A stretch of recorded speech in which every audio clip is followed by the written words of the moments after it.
Hello, my name is Ivana, and in the next half an hour, I'm going to talk to you about how to develop a low-cost and open-source machine learning solution using Ignition. A little bit about my background. I hold a PhD in mechatronics, and I am an assistant professor at the Faculty of Technical Sciences, University of Novi Sad in Serbia. And I'm also affiliated with Enuda, an Ignition Premier Integrator from Sweden. Enuda is actually the first company in the EU that focuses entirely on Ignition as a platform, which is probably why we always try to find some new possibilities and explore some innovative and advanced ways how to use Ignition to help our clients reach their goals. I would like to start today's presentation with a short video that we created in order to better explain why machine learning is so important in today's world. If we learned anything from the previous industrial revolutions, it's that technology inspires innovation. It empowers us to rediscover the world around us from a whole new perspective. The technological evolution, together with the fascinating human curiosity, have given us machine learning. Machine learning is here today, and it's shaping and simplifying the way we live, work, travel, and communicate. Simply put, machine learning looks for patterns in data and tries to draw conclusions. Machine learning is not explicitly programmed by people, but the algorithm learns from examples. This is good for us, humans, because it is a lot easier to provide examples of what we want than to write explicit code. Machine learning is not just about advanced algorithms. It's about breaking down barriers. Because the truth is, the world will not get less complicated. So the more complicated businesses become, the more complex the data gets.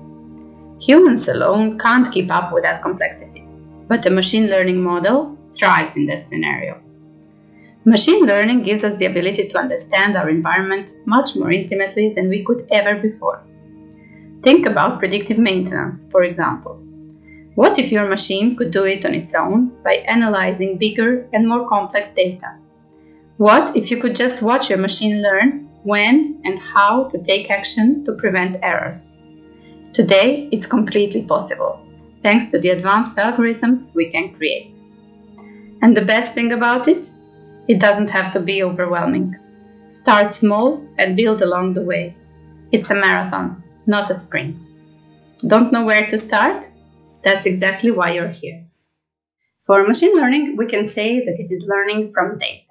That means that systems that use machine learning models can automatically learn from the past data and find some connections, features, patterns in the data.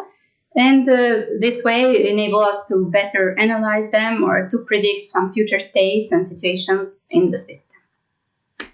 In the modern world, there are many applications of machine learning in our everyday lives, such as some translators or recommendation systems or filters for spam or unwanted content, as well as some route planners that can not just take us from point A to point B, but also help us solve a problem to find the best solution for a particular problem.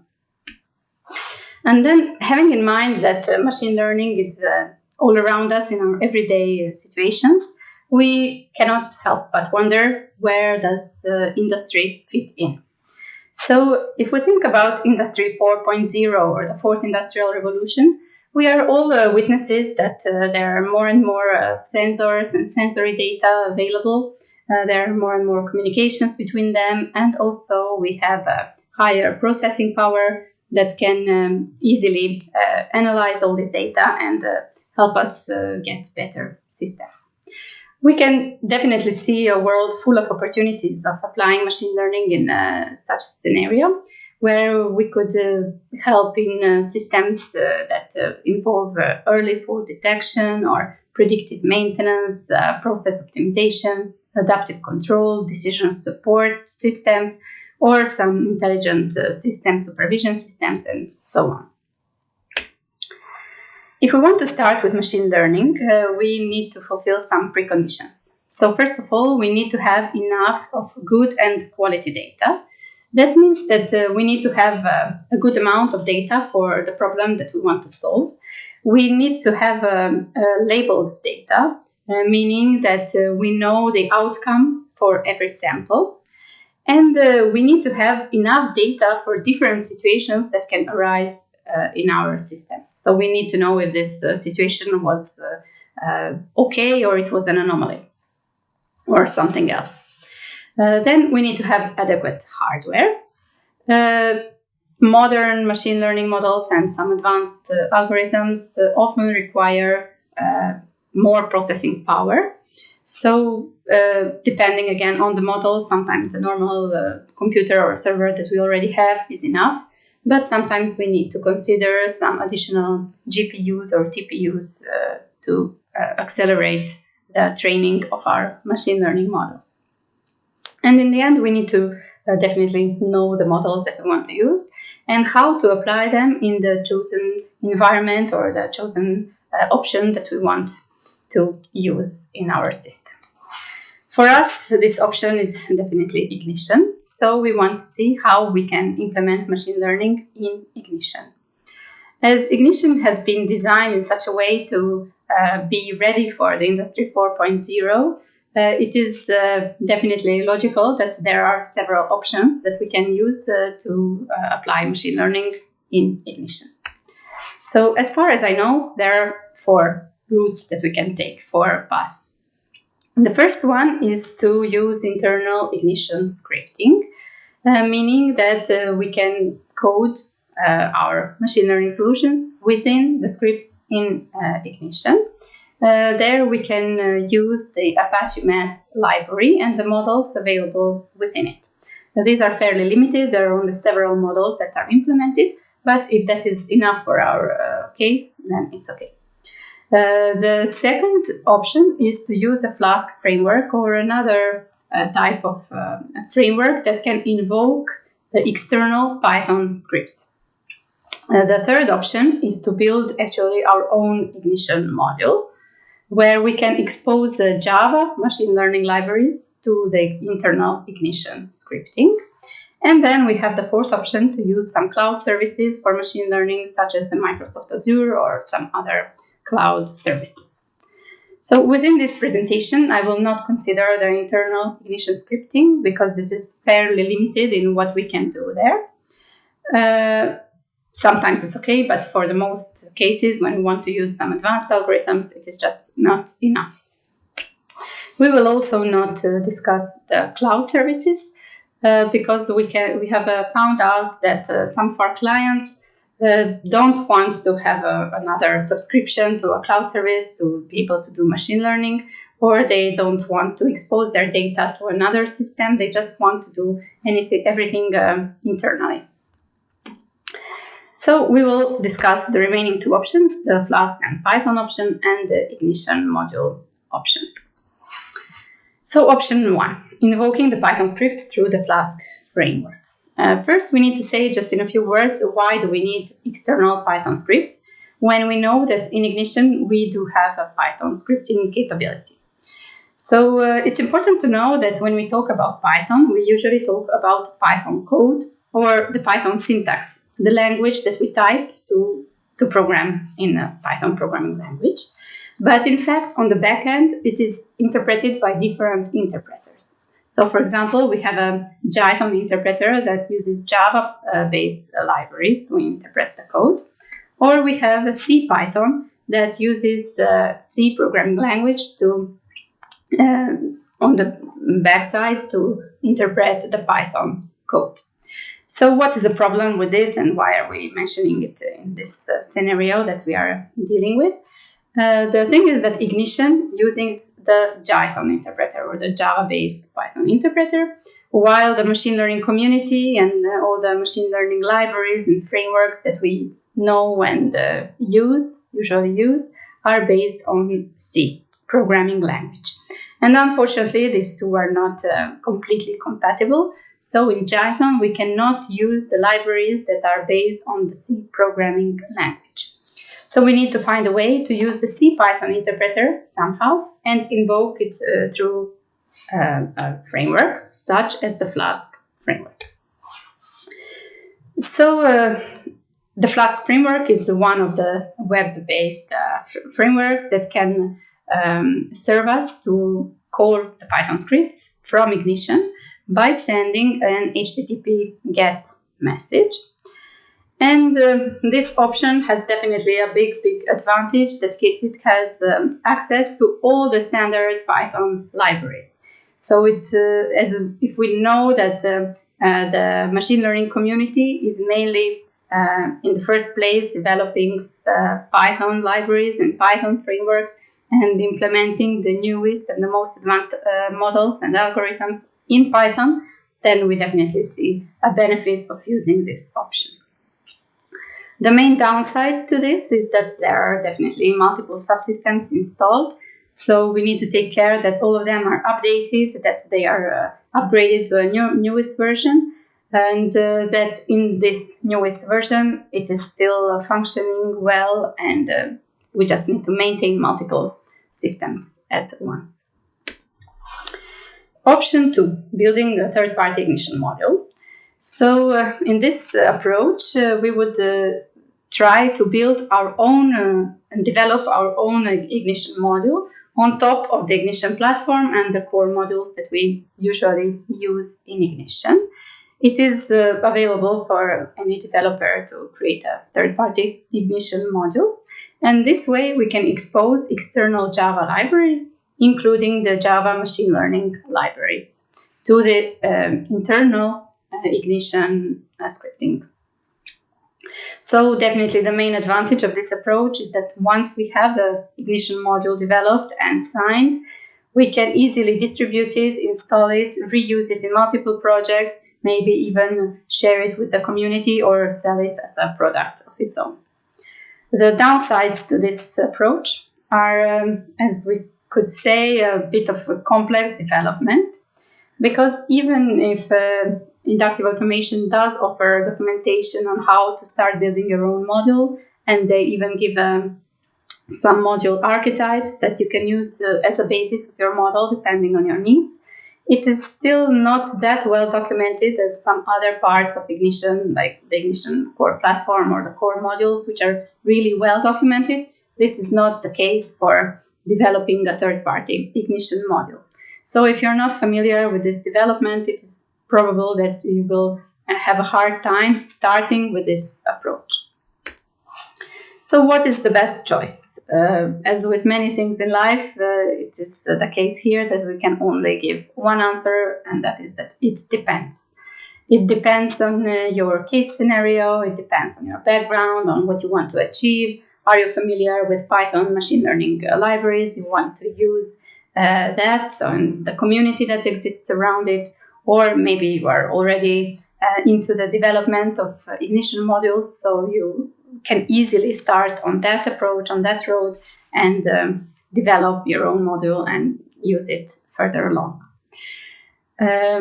We in Enuda have decided to use the first option, the Flask and Python approach, and I will guide you through one example of exactly how we can do it in Ignition. Okay, let's start with the example. I will just take a few moments to lead you into what our example will be about. So this is made in perspective. I will launch the session. So here we see this table where we see different time points. And for each time point, we have the outdoor temperature at that point, as well as the heat demand for the local district heating, depending, of course, on the time and the outer temperature. So, of course, when the temperature is lower, the heat demand is higher, and so on. And what we want to do is to predict and forecast the heat demand for some future states. To deal with this problem, we need to see first how to integrate this Flask framework and Python external scripting to Ignition. So first, I will start from the Flask server. So what we need to have is a Python interpreter that is independent, that is a C Python interpreter, and within this interpreter, we need to have installed the Flask package or the Flask library. So, for example, here we can see that I have some virtual environment for Python for this project, and I installed the Flask package. So if you're not there yet, it is maybe the right time to start to install the Flask and maybe test out your first application with it. So once we have Flask, we can include it in some of our projects. And for example, here I created a Flask test Python script that uses Flask. And actually, this code is available on the Flask website as a tutorial for a startup, like how you should start with the Flask framework. As I already mentioned, the Flask framework is web-based. So we can create different routes that will take us to different parts of our code and call different functionalities in our Flask script. And we can define these routes as an ending to the URL that we will call through the message in order to reach that part. So for example, in this basic example, we have the empty route, so there is nothing after this dash. And this is actually the hello world example where it will just return the hello world message. And we also have the shutdown route where we will just call the shutdown server and close the Flask server. So if we want to test it, if it is working correctly, if we have set up the Flask as we want it, we can just run this file. And we can see that it is now running, the server is now running on our local IP address and the port number 5000.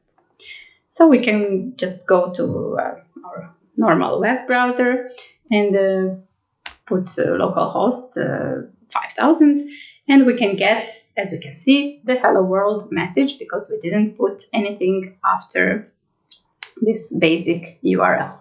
So if we add, for example, here the shutdown route, we will get the message that the server is shutting down. And if we go back here to the PyCharm, we can see that after getting the message to shut down, the process finished and our server really stopped functioning. We can, of course, add our own routes. Let's say app route test.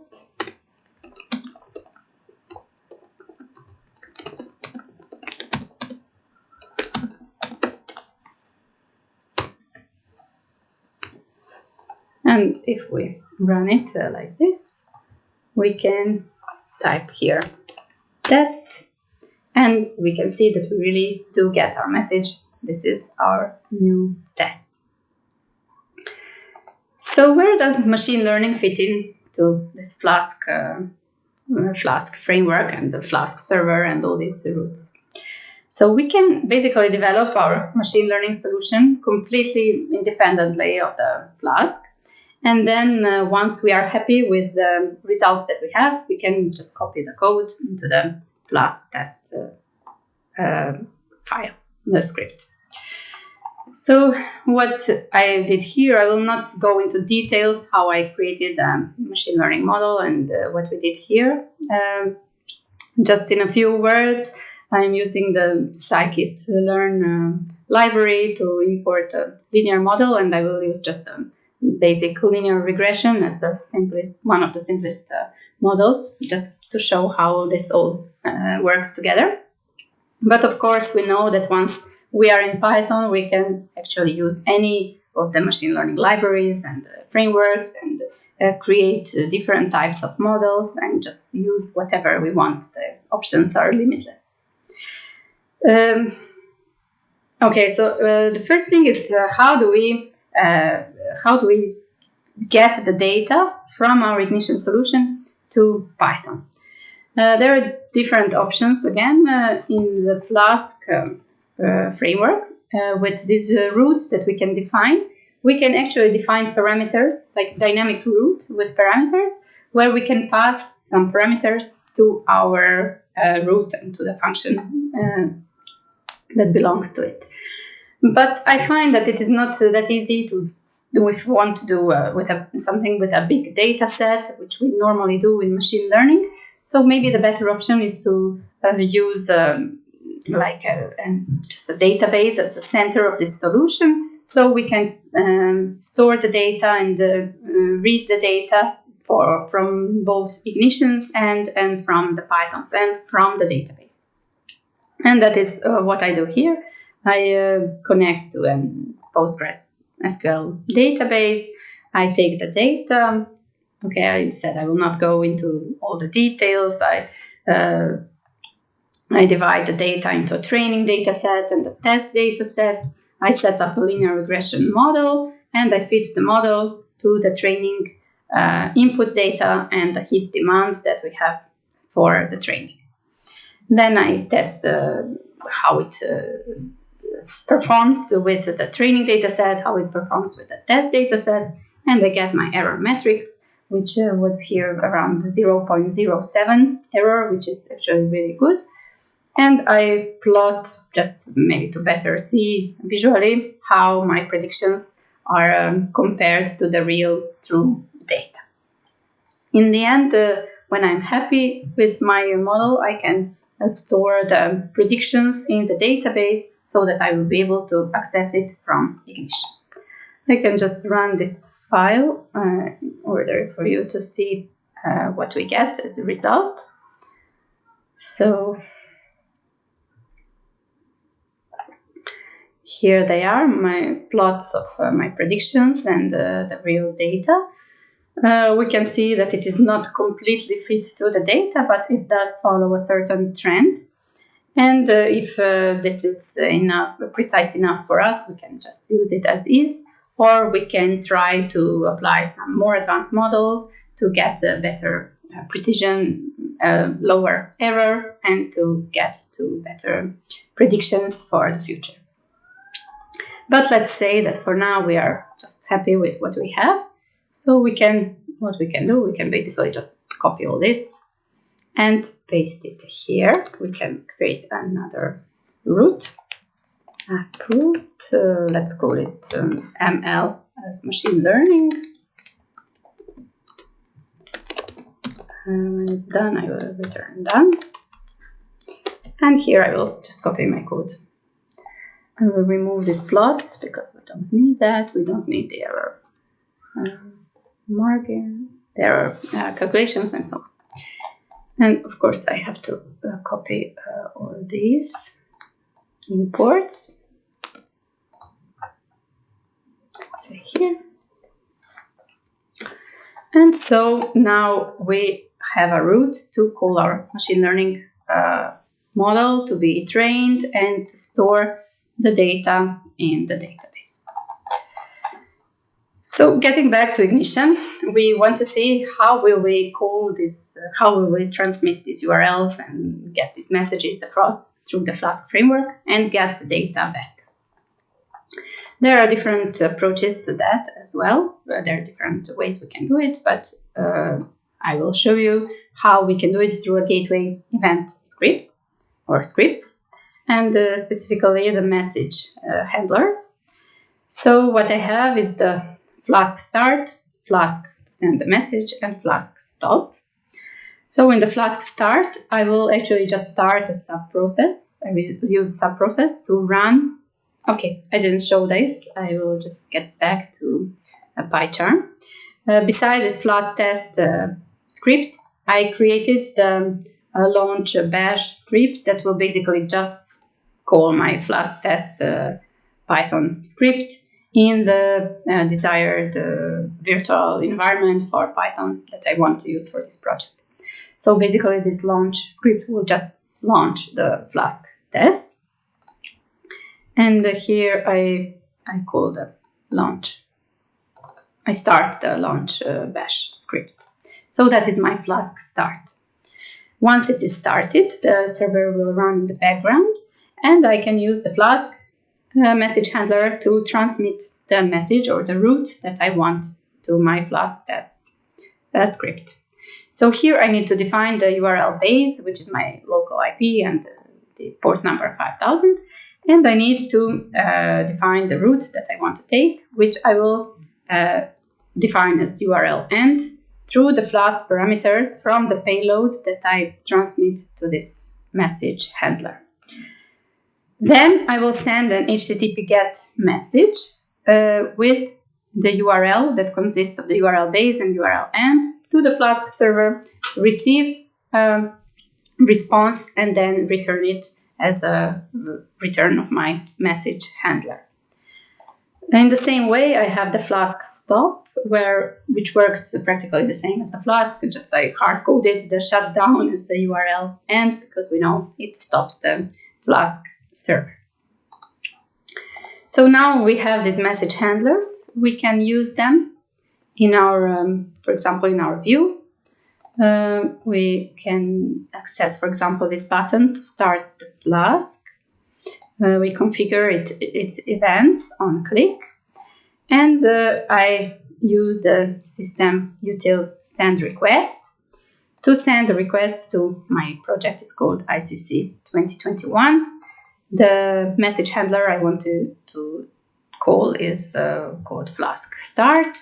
And I just give it a timeout for a while to wait for the response. In a similar way, in the stop Flask, we will configure an event to call the Flask stop message handler, again from the same project with the send request. And we will get a response from it. And this response we will put to the text of our label. I'll just show you, this is the label where we will put the response we receive from the Flask server. And then in the end, we have this text box input field where we can add the route we want to run. And we can see again the event script or the run button where we define the Flask parameters that we will pass to our message handler. Where for the Flask parameters, we take the text from the text input field and send these Flask parameters as a parameter to our Flask message handler gateway event script in our project ICC 2021 and get a response from the Flask server through this mechanism. Again, we will put the response in the label. And this label. So once we know how we can call all these systems from Ignition, we can go back to our example, to our perspective session.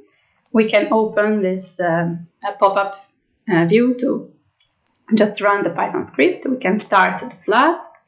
We can see if we try to run it without the root, we will get just a hello world message, or if we put the test, we will get the message that we defined.